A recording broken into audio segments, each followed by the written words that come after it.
বাহাজাতুল আসরার কিতাবে 102 পৃষ্ঠার মধ্যে এসেছে, গাউসে পাক অলিকুল সম্রাট মাহবুব সুবহানি কুতুবে রাব্বানি বরপীর হযরত শেখ সৈয়দ মুহিউদ্দিন আব্দুল কাদের জিলানী আল হাসান আল হুসাইনি রাদিয়াল্লাহু তাআলা আনহু তিনি বলেন যে আমার নাম নিয়ে আহ্বান করবে তার বিপদ দূর হবে।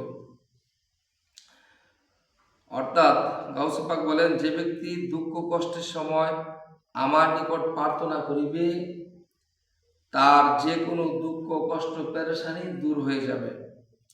আর যে কেউ কোনো কঠিন বিপদে পড়ে আমার নাম নিয়ে আহ্বান করবে তার সে বিপদ দূর হবে।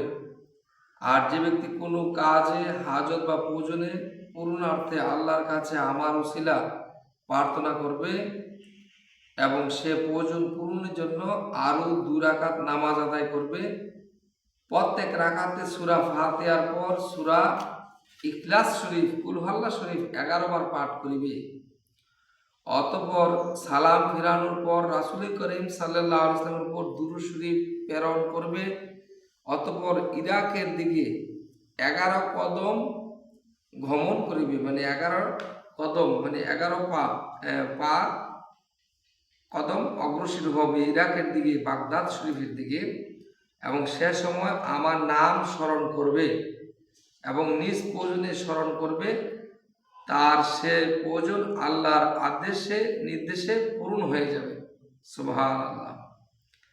অর্থাৎ গাউসে পাক বলেছেন, কোনো ভক্ত কোনো মুরিদ যদি বিপদে পড়ে আমার নাম ধরে ডাক দিবে, স্মরণ করবে, আল মাদাদে ইয়া গাউসুল আজম বলে যদি ডাক দেওয়া হয়, সাথে সাথে গাউসে পাক তার সামনে হাজির হয়ে যাবে। চোখের পলক দেওয়ার আগে, মানে চোখের ফাতি দেওয়ার আগে গাউসে পাক তার সামনে হাজির হয়ে যাবে। সুবহানাল্লাহ।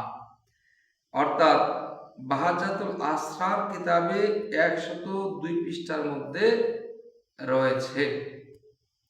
কাজে ওলি আল্লাহগণ তারা সাহায্য করতে পারেন। গাউসুল আজম, আজম মানে বড়, গাউস মানে সাহায্যকারী, অর্থাৎ বড় সাহায্যকারী। ওলিদের মধ্যে গাউসুল আজম হলো বড় সাহায্যকারী। সুবহানাল্লাহ।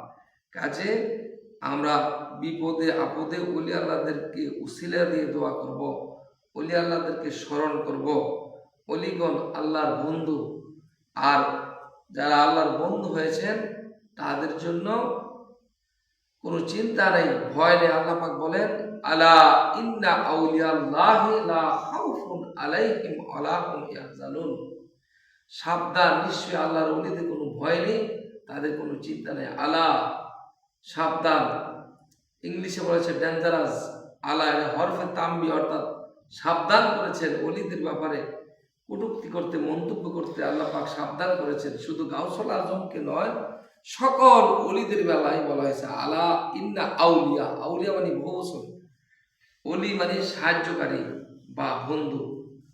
অর্থাৎ আল্লাহর ওলিগণ তারা সাহায্য করতে পারে, তাদের কোনো ভয় নেই। লা খাউফুন, তাদের ভয় নেই। ওয়ালা হুম ইয়াহজানুন, তাদের কোনো চিন্তা নাই। আল্লাহ পাক বলে ওলিদের কোনো ভয় নেই, কোনো চিন্তা নাই। তো কাজে সকল শ্রেণীর ওলি, সালিকিন, মজ্জুব, সকল ওলিদেরকে সম্মান করতে হবে। আর এখানে আউলিয়া বলেছেন বহুবচন শব্দটা, শুধু গাউসুল আজম নয়, সমস্ত ওলিদেরকে সম্মান করে কথা বলতে হবে। সূরা ইউনূসের 62 নম্বর আয়াতে বলেছেন। এইভাবে বুখারী শরীফ 9ম খণ্ড 963 পৃষ্ঠার মধ্যে রয়েছে হাদিসে কুদসিতে আল্লাহ পাক বলেন, ইন্নাল্লাহ তাবারাকা ওয়া তাআলা ক্বালা রাসূলুল্লাহ সাল্লাল্লাহু আলাইহি ওয়াসাল্লাম।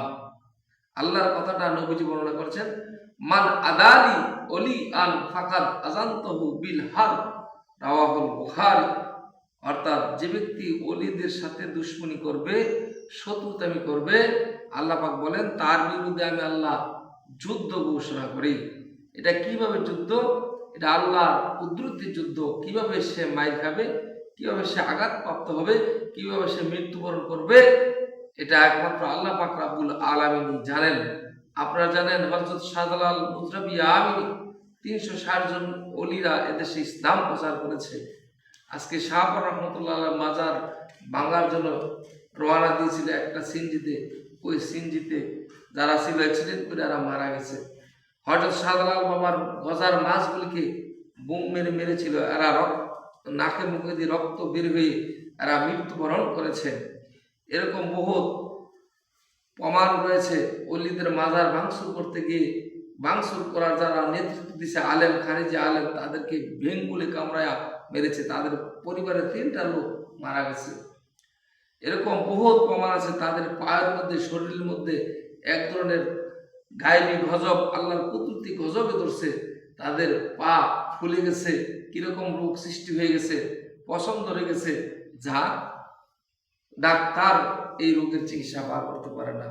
আল্লাহর কুদরতি গজবে ধরেছে। আপনারা জানেন বাবু নগরী, সে বলেছিল হযরত শাহজালাল বাবার মাজার লাথিয়া ভেঙে ফেলবে, হ্যাঁ, মাজার রাখবে না। আল্লাহর কুদরতি গজবে তার পার মধ্যে পছন্দ ধরেছিল, তার পা কেটে ফেলা হয়েছিল, আবার পছন্দ ধরেছিল।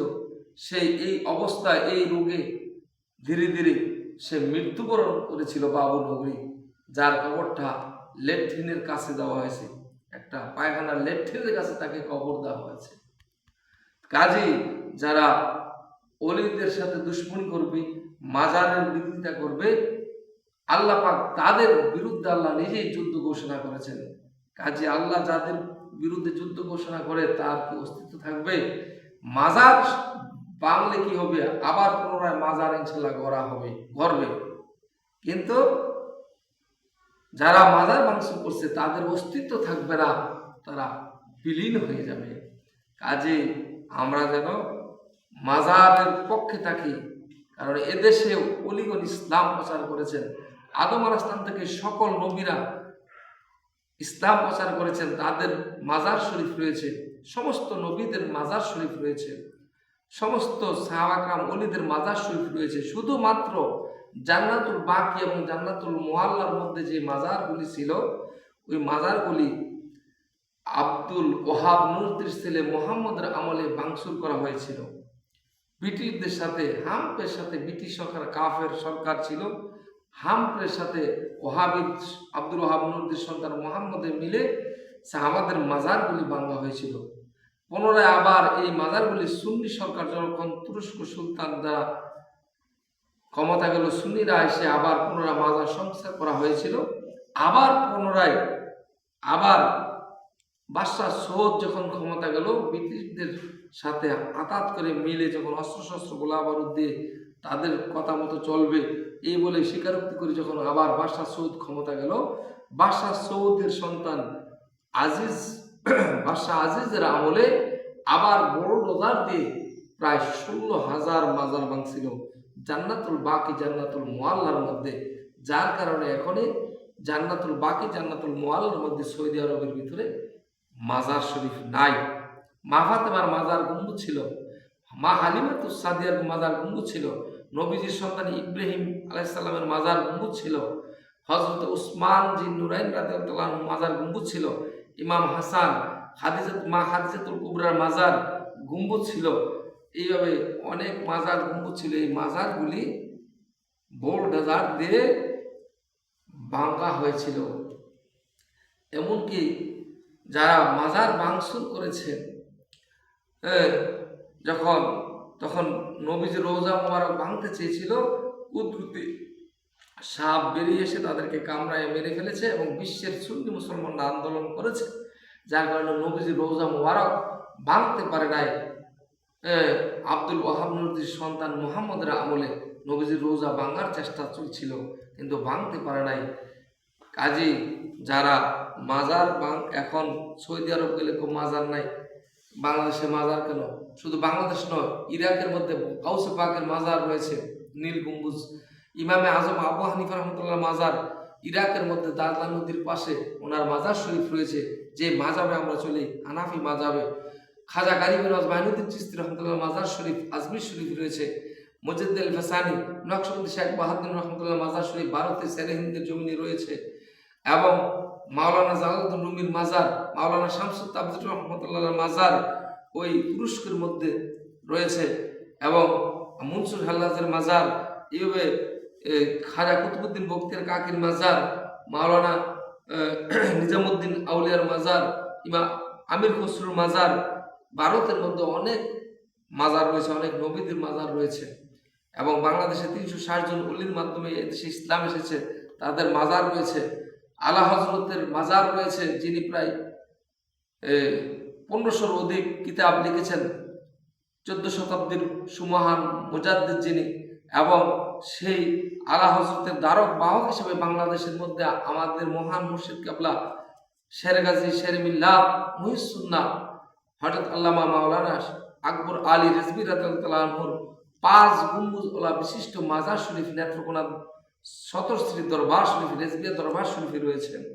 এইভাবে সারা বিশ্বের মধ্যে অলিদের মাজার আছে, পীর কাশিমপুর আছে, ঢাকা জুরাইন শরীফ আছে। অরিজিনাল যারা সঠিক তরিকা পন্থী, যাদের সিলসিলাতে ভেজাল নাই, তাদের মাজার শরীফ গম্বুজ রয়েছে। যেমন চিশতিয়া তরিকাতেও মাজার আছে, কাদরিয়া তরিকাতেও মাজার আছে, মুজাদ্দিদ তরিকাতেও মাজার আছে, নকশবন্দের তরিকার মধ্যেও মাজার আছে। যারা সঠিক সিলসিলা পন্থী তাদের মাজার আছে। আর যাদের সিলসিলার মধ্যে ভেজাল আছে, সিলসিলার মধ্যে আউর মোহাম্মদী আকিদা আছে, আব্দুল ওহাব নজদির সন্তানের আকিদা আছে, মৌলিদা ওহাবী আকিদা, তাদের কোনো মাজার নাই।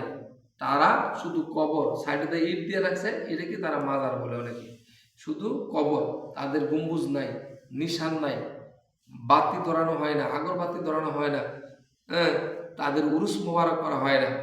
কাজেই আমরা সঠিক তরিকাপন্থী হক্কানি বেলায়েত এবং খেলাফতদারি তরিকাপন্থী ওলি আল্লাহদের দরবারে বায়াত রাসূল গ্রহণ করব। যদি কাদরিয়া তরিকা আপনারা পেতে চান, সঠিক কাদরিয়া তরিকা যদি পেতে চান, তাহলে রেজবিয়া দরবার শরীফে যোগদান করবেন। এই বলে আমি আপনাদের কাছে আমার আলোচনা শেষ করলাম। আসসালামু আলাইকুম ওয়া রাহমাতুল্লাহি ওয়া বারাকাতুহু।